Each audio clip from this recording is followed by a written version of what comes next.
Hello বন্ধুরা, আমি সুস্মিতা, স্বাগত আমার রান্নাঘরে। আজ আমি তোমাদের সাথে একটা ভোলা ভেটকি মাছের রেসিপি শেয়ার করতে চলেছি, যেটা কিনা মূলো দিয়ে আমি বানাবো। তোমরা চাইলে লাল মূলোও ইউজ করতে পারো।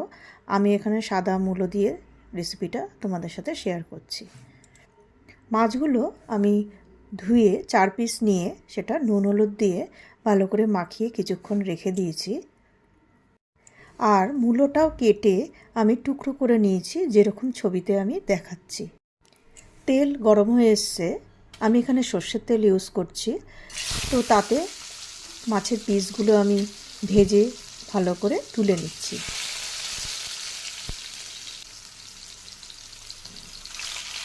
এপিট ওপিট করে আমি মাছের পিসগুলো ভেজে নিচ্ছি।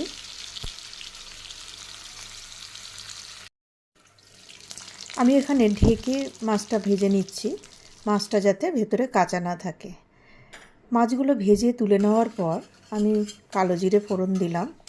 কালো জিরে ফোড়নটা ভাজার পর আমি কিছু পেঁয়াজ আমি স্লাইস করে কেটে নিয়েছি, একটা বড় সাইজের পেঁয়াজ এখানে আমি নিয়েছি, সেটা দিয়ে ভালোভাবে ভেজে নেব আমি। তাতে একটু নুন হলুদ গুঁড়ো পরিমাণ মতো অ্যাড করে পেঁয়াজটা আমি শুকনো শুকনো করে এখানে ভেজে নিচ্ছি।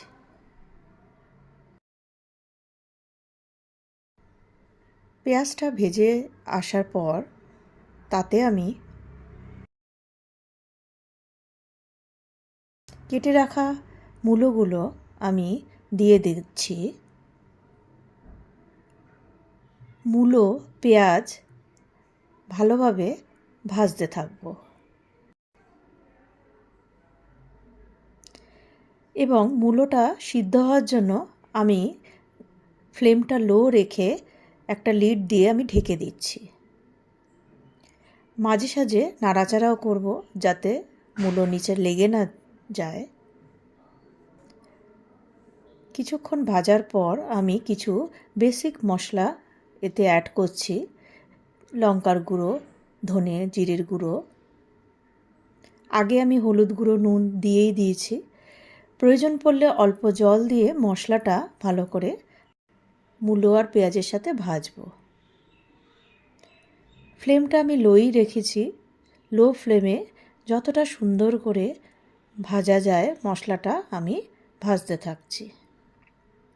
প্রয়োজন পড়লে একটু ঢেকে দেব যাতে মশলার সাথে মূলোটা সুন্দর কুক হয়।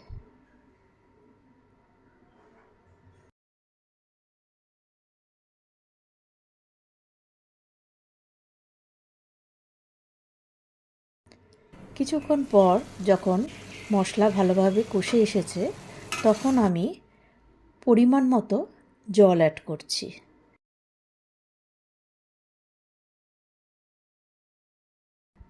জল ততটাই দেবে তোমরা যেরকম রাখতে চাও। এটা যেহেতু আমি ঝালের রেসিপি বানাচ্ছি, সেক্ষেত্রে বেশি জল আমি এখানে ইউজ করছি না।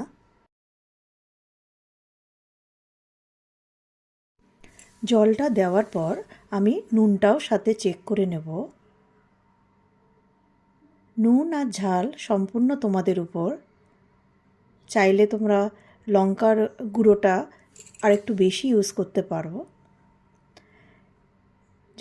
তারপর আমি একটা লিড দিয়ে ঢেকে দেব এবং ঝোলটা ফুটতে দেব। ঝোলটা ফুটে আসলে সাথে আমি মূলোটাও চেক করে নিয়েছি যে মূলো আমাদের এখানে সম্পূর্ণ সিদ্ধ হয়ে গেছে। যখন ঝোলটা ফুটে আসবে তখন মাছ ভাজাগুলো আমি ওতে দিয়ে দিচ্ছি। ঝোল আর মাছ মূলো সব একসাথে একটু নাড়াচাড়া করে লো ফ্লেমে এটা কিছুক্ষণ ঢেকে দেব। ঝোল যখন সম্পূর্ণ ফুটে এসেছে তখন কিছু কাঁচা লঙ্কা ঝাল অনুসারে আর কিছু ধনেপাতা কেটে রাখা সেটা আমি ছড়িয়ে দিলাম। দিয়ে গ্যাসটা লো ফ্লেমে রেখে আমি লিড দিয়ে 5 মিনিটস আর একটু কুক হতে দেব। রেসিপিটা সম্পূর্ণ রেডি এবং এটা গরম গরম ভাতের সাথে তোমরা একবার ট্রাই করো এবং খেয়ে দেখো কেমন লেগেছে তোমাদের।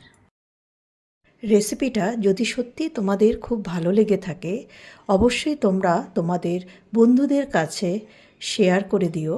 আর নতুন বন্ধুদের আমার রিকোয়েস্ট আমার চ্যানেলটা সাবস্ক্রাইব করে আমার পাশে থাকার জন্য, যাতে আমি নতুন নতুন রেসিপি তোমাদের সাথে শেয়ার করতে পারি এবং তাতে আমি উৎসাহ পাই। তো চলো আজকের মতো এ পর্যন্ত, আবার দেখা হবে নতুন আরেকটা রেসিপির সাথে। ততদিন তোমরা সুস্থ থেকো, ভালো থেকো এবং আমাকে ফলো করো।